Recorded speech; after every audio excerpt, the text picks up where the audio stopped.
On my first solo trip abroad, I booked a budget hotel that looked amazing online.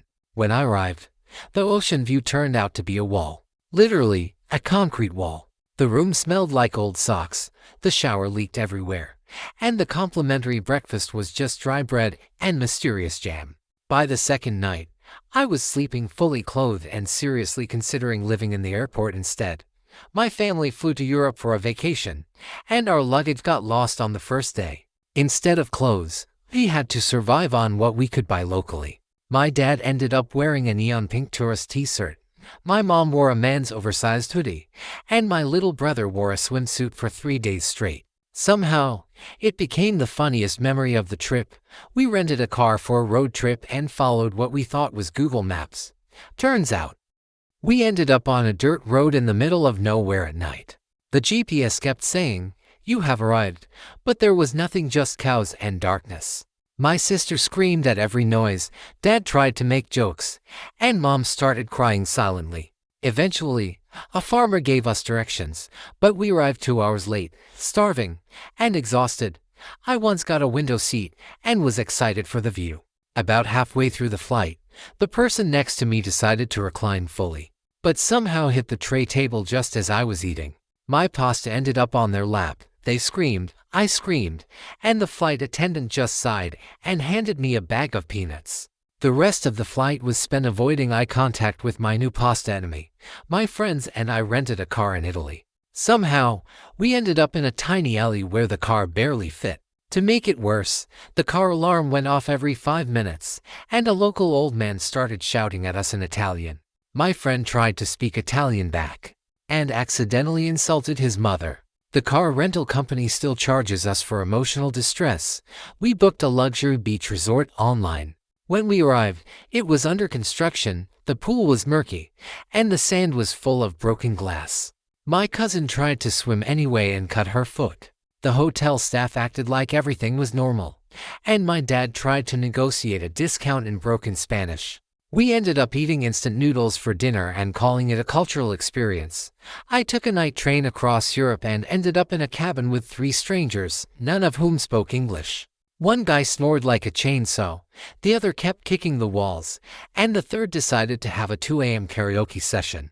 I spent the night awake, hugging my backpack like a life raft, and silently plotting revenge on the train company. My friends and I decided to try street food in Thailand. Within 2 hours, we were all regretting our life choices.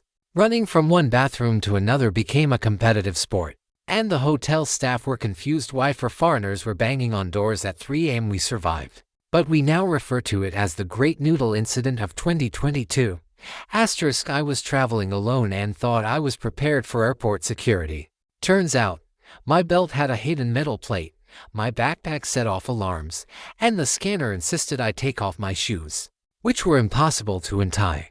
By the end, I was half naked, sweating, and the security guard looked like he'd seen this exact chaos before. Probably from hundreds of other tourists like me, my family booked a hotel last minute and ended up in a place that was literally a hostel for backpackers. Our family suite was 2 bunk beds in a tiny, noisy room, and the bathroom smelled like mystery. My parents tried to act calm, but my little brother screamed at every creaking floorboard.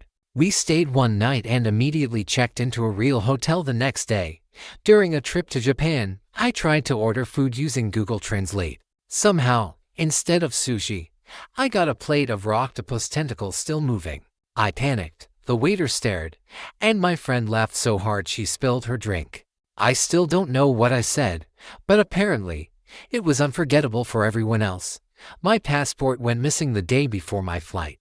I tore apart the hotel room, the lobby, even the trash can. Turns out, I had left it in the mini fridge. Yes, the fridge. My parents refused to let me live it down for the rest of the trip. Every time we passed airport security, they reminded me that fridges are not safe for passports. We went on a cruise and my cousin got seasick the first night. He threw up in the middle of the buffet line. The staff rushed over, everyone was awkwardly tiptoeing around, and my cousin was apologizing between heaves. The captain came on the speaker and said, "Hope everyone enjoys dinner." My dad whispered, "Best dinner ever." I booked an Airbnb that looked beautiful in pictures. Reality, the place was dusty, The sheets smelled weird, and there was a mysterious stain on the couch. The host insisted everything was fine. That night, a mouse ran across the floor while I screamed like a banshee. My roommate pretended it was a cute local experience. I got on the wrong bus in a foreign city and ended up in the middle of nowhere. The bus driver didn't speak English and just shrugged when I asked for help. I had to spend 2 hours trying to figure out how to get back, while locals stared at me like I was some alien tourist. My sense of direction has never recovered. My flight was delayed 6 times in a row. I spent the entire day in the airport eating overpriced sandwiches and listening to announcements I couldn't understand. By the time I boarded, I was emotionally broken. My luggage had been sent to a different city, and my only comfort was realizing the airline staff were just as tired as I was. My friends and I went on a hiking trip in the mountains. We got lost, ran out of water, and realized none of us had proper maps. My cousin tried to use his phone GPS, but there was no signal. By sunset, we were arguing over which way to go, tripping over roots, and laughing nervously at the possibility of spending the night in the woods. Somehow, we made it back alive. And a little wiser, I bought a fragile glass souvenir from a market abroad. On the bus back to the hotel, it rolled off my lap, shattered, and cut my hand slightly. The vendor was horrified, my friend laughed until she cried, and I spent the rest of the trip trying to bandage my hand while pretending I wasn't upset about the souvenir. Lesson learned: you never trust a bus seat for fragile items.